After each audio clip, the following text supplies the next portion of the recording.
దగ్గర కొనమని మాట్లాడదాం. మనతో కాకుమాన్ రాజశేఖర్ గారు, వైఎస్ఆర్ కాంగ్రెస్ పార్టీ సీనియర్ నాయకులు. కాకుమాన్ గారు నమస్తే అండి. నమస్తే బ్రహ్మనాయుడు గారు. ఏంటి సార్, సంవత్సరం 2 నెలలకే ప్రభుత్వం కూలిపోయింది, అయిపోయింది, ఇంక 3.5 ఏళ్ళ మేమే వచ్చేసాము ఆల్రెడీ అని చెప్పేసి ఇందాక రాంబాబు గారు కూడా అంటే వారిని ఒక మాట అనడం మర్చిపోయాం, మరి మీకేం మంత్రి పదవి ఇస్తారని. అంటే ఆల్రెడీ డిసైడ్ అయిపోయారా? ప్యానెల్లో ఉన్నటువంటి పెద్దలు మిత్రులు యలమంచి రవి గారు, విక్రమ్ గారికి ముందుగా నమస్కారాలు. అంటే రాంబాబు గారు ఖచ్చితంగా మేము అధికారంలోకి వస్తామని చెప్పడంలో మరి ఏదో వేగ ఏం మాట్లాడలేదు, రాంబాబు గారు మాట్లాడలేదు. ఏదో లేదా అపోజిషన్లో ఉన్నాం కాబట్టి నెక్స్ట్ మేము అధికారంలోకి వస్తామనో మరొకటో కాదు. అది వైఎస్ఆర్ కాంగ్రెస్ ఆత్మవిశ్వాసమే కాకుండా ఇప్పుడు ఈ కూటమిపై ప్రజల్లో ఉన్నటువంటి వ్యతిరేకత, తిరుగుబాటు అనేటువంటి కేవలం ఒక్క సంవత్సరంలో ఈ దేశంలో ఏ రాష్ట్రంలో కూడా అధికారంలోకి వచ్చినటువంటి పార్టీలు ఒక్క సంవత్సరంలో ఇంత వ్యతిరేకత తెచ్చుకున్నటువంటి పార్టీని ఇంతవరకు చూడలేదు, దాదాపు గత 40 ఏళ్ళ నుంచి. అలాంటి వ్యతిరేకతని మరి ఈ కూటమి తెచ్చుకోవడం అనేటువంటిది, దాన్ని బట్టి ఖచ్చితంగా వైఎస్ఆర్ కాంగ్రెస్ పార్టీ అధికారంలోకి వస్తుంది. రాంబాబు గారు కూడా ఖచ్చితంగా మంత్రి అవుతారు, అందులో మీకు సందేహం ఏం లేదు. రాంబాబు గారు మాకు పార్టీకి ఒక పిల్లర్ లాంటి వాళ్ళు, ఖచ్చితంగా రాంబాబు గారు మంచి స్థితిలో ఉంటారు, అందులో డౌటే లేదు. అయితే ఈ రోజు ఒక్కసారిగా మనం పరిశీలన చేస్తే ప్రజల్లో జగన్మోహన్ రెడ్డి గారు ఎక్కడికి వెళ్ళినా కూడా మరి ఎందుకు బ్రహ్మరథం పడతా ఉన్నారు, ఎందుకు జగన్మోహన్ రెడ్డి గారిని మరి ఆ విధంగా విశ్వసించి ప్రజలందరూ కూడా ఆయన దగ్గరికి చేరువవడానికి ముందుకు వస్తున్నారు అనేది ఒకసారి పరిశీలన చేస్తే చాలా స్పష్టంగా అర్థమవుతుంది. ఈ కూటమి ప్రభుత్వం ఇచ్చినటువంటి హామీలు మరి నెరవేర్చడంలో పూర్తిగా విఫలమైంది. ఇప్పుడు అమ్మఒడి అనేటువంటిది ఏదో తల్లికి వందనం అని అది ఒక్కటి జరుగుతున్నప్పుడు అందులో కూడా అనేక మందిని మరి అనేక కారణాల చేత అనేక రూల్స్ పెట్టి తీసివేయడం కూడా జరిగింది. సో విద్య అనేటువంటి దాని మీద జగన్మోహన్ రెడ్డి గారు చాలా శ్రద్ధ వహించారు.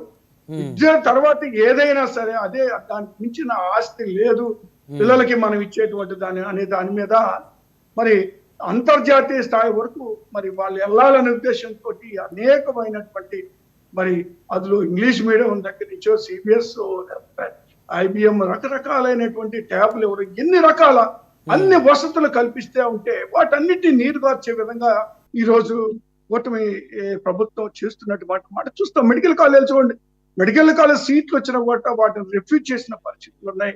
మరి మెడికల్ సీట్లు మీరు మొన్నటి వరకు మొన్న చూడండి, రిజిస్ట్రేషన్ పర్మనెంట్ రిజిస్ట్రేషన్ కోసం మెడికల్ MBBS చదివినటువంటి వాళ్ళిద్దరు ఎంతో కష్టపడి ఎంతో డబ్బు ఖర్చు పెట్టి మరి వచ్చినటువంటి వాళ్ళకి రిజిస్ట్రేషన్ చేసేదానికి కూడా ప్రభుత్వం అంగీకరించినటువంటి పరిస్థితుల్లో విద్యార్థుల్లో ఎంత ఆందోళనకు గురయ్యారు, లేదా ఫీజు రియంబర్స్మెంట్ కాని పరిస్థితులు ఎలా ఉంటే మరొక పక్క రైతులు మీరు చూస్తానే ఉన్నారు కదా, జగన్మోహన్ గారు మిర్చి రైతుల దగ్గర పని, లేదంటే మొన్న చూసాం కదా, మన మామిడి రైతులకు సంబంధించి చూసాం కదా స్పష్టంగా. మరి ప్రజలు ఎందుకు వస్తున్నారు అనేది కూడా వాళ్ళు అర్థం చేసుకోవాలి.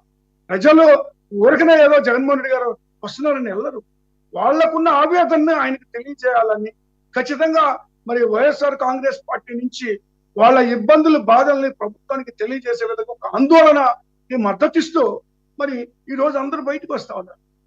మొన్నటి అదే మామిడి రైతులు చూస్తే ఆశ్చర్యం, ఒక్కొక్కళ్ళు ఒక్కొక్క స్టేట్మెంట్ ఇస్తారు. ఇప్పుడు కలెక్టర్ ఆయన 67% అని ఆయన అంటే, ఇంకొక మంత్రి 80% అంటే, ఇంకొక మంత్రి 90% అంటే, ఇన్ని రకాలుగా ఎందుకు అబద్ధాలు చెప్పాలా, ఎందుకు ప్రజలను మోసం చేయాలా? ఈ పార్టీ ఈ కూటమి అధికారంలోకి వచ్చిందే మోసం చేసి, లేదా ప్రజలను అబద్ధాలతోనే అధికారంలోకి వచ్చి అబద్ధాలతోనే ఈ 5 సంవత్సరాలు గడపాలంటే అయ్యే పని కాదు కదండి. మీరు చూస్తా ఉన్నారు కదా, అబద్ధాలతో అంటే మీరు ఒక మాట చూస్తే 14 లక్షల కోట్ల రూపాయలు అప్పులు చేసింది ప్రభుత్వం అని అబద్ధాలు ఆడారు కదా. మరి అసెంబ్లీలో తీరా ప్రకటిస్తే 6 లక్షల మరి చిల్లర అప్పులు ఉన్నాయి గత 5 సంవత్సరాల్లో అని, వాటిలో సగమే వైఎస్ఆర్ కాంగ్రెస్ పార్టీ 3 లక్షలు చేసినటువంటి పరిస్థితులు కూడా ఉన్నాయి కదా. ఇప్పుడు ఇలాంటి చూస్తే మీరు ఒక్కటి ఏది మాట్లాడినా కూడా, ఏ ప్రజలకు ఏది తీసుకెళ్ళినా కూడా అబద్ధాలతోనే వీళ్ళు చెప్పడం, తప్పుడు ఆరోపణలు చేయడం, తప్పుడు మరి జగన్మోహన్ రెడ్డి గారి మీద కూడా మరి వ్యక్తిగతంగా అయితేమి లేదా వైఎస్ఆర్ కాంగ్రెస్ పార్టీ మీద అయితేమి మరి ఈ విధంగా ల్యాండ్ ఇప్పుడు మీరు చూశారు కదా, ల్యాండ్ టైటిలింగ్ యాక్ట్ కూడా చూశారు కదా. ల్యాండ్ టైటిలింగ్ యాక్ట్ అనేది జగన్మోహన్ గారు భూములన్నీ కూడా ఆక్రమించుకుంటారు అని తప్పుడు ప్రచారం చేసి లబ్ధి పొందారు. కానీ అదే ల్యాండ్ టైటిలింగ్ యాక్ట్ అది కేంద్ర ప్రభుత్వం మరి ఆధ్వర్యంలో జరుగుతున్నటువంటి ఆ కార్యక్రమాన్ని ఈ ప్రభుత్వం మళ్ళీ నిర్వహిస్తా ఉంది కదండి. సో ఇలాంటి అబద్ధాలు ఎన్ని రకాలుగా ఉంటాయి అంటే అధికారంలోకి రావడానికి ఎంత నీచానికైనటువంటి దిగజారేటువంటి పరిస్థితికి ఈ కూటమి ప్రభుత్వం రావడం జరిగింది. మరొక పక్క పవన్ కళ్యాణ్ గారు చూస్తే మరి 32,000 మంది మహిళలు అదృష్టం అయ్యారు, హ్యూమన్ ట్రాఫికింగ్ ఆంధ్రప్రదేశ్ లో జరుగుతుంది అని చెప్పేసి మరి చెప్పినటువంటి వ్యక్తి ఈ రోజు ఒక్కళ్ళు కూడా ఈ రోజు అధికారులకు వచ్చారు తీసుకొచ్చినటువంటి పరిస్థితులు లేదు. వాలంటీర్ వ్యవస్థను చూస్తే మేము 5,000 కాదు మేము 10,000 ఇస్తామని చెప్పి వాళ్ళు నమ్మబలికారు. రైతులను అదే విధంగా, యువతను అదే విధంగా, మహిళలను అదే విధంగా ఒక్కళ్ళని అందరిని కూడా వీళ్ళు నిలువున మోసం చేసి అరచేతిలో వైకుంఠం చూపించి ఈ రోజు అధికారంలోకి వచ్చి ఎలా నిర్వహించాలో ఈ ప్రభుత్వాన్ని లేదా ఏ విధంగా ఈ హామీలు నెరవేర్చాలో అర్థం కాని పరిస్థితులు గందరగోళంలో ఈ కూటమి ఉన్నటువంటి పరిస్థితుల్లో మరి ప్రజలు ఏ విధంగా ఆస్వాదిస్తారు, ప్రజలు ఏ విధంగా మరి వీళ్ళని మరి మరొకసారి గెలిపించేందుకు ఎలా ఆలోచన చేస్తారు ఒక్కసారిగానే. ఇప్పుడు మనం చూస్తే వీళ్ళ యొక్క పరిపాలన, వీళ్ళు చేస్తున్నటువంటి దుర్మార్గాలు, ఈ రోజు చేస్తున్నటువంటి దోపిడీలు అడ్డగోలుగా దోపిడీ జరుగుతాయి. మీరు ఎక్కడ చూసినా ఇసుక మాఫియా, ఇసుక దోపిడీ జరుగుతా ఉంది. లేదా మద్యం విషయంలో కానీ, డ్రగ్స్ విషయంలో చూడండి, ఈ ఆంధ్రప్రదేశ్ డ్రగ్స్ కి ఒక కేంద్రంగా మారిపోయింది ఆంధ్రప్రదేశ్.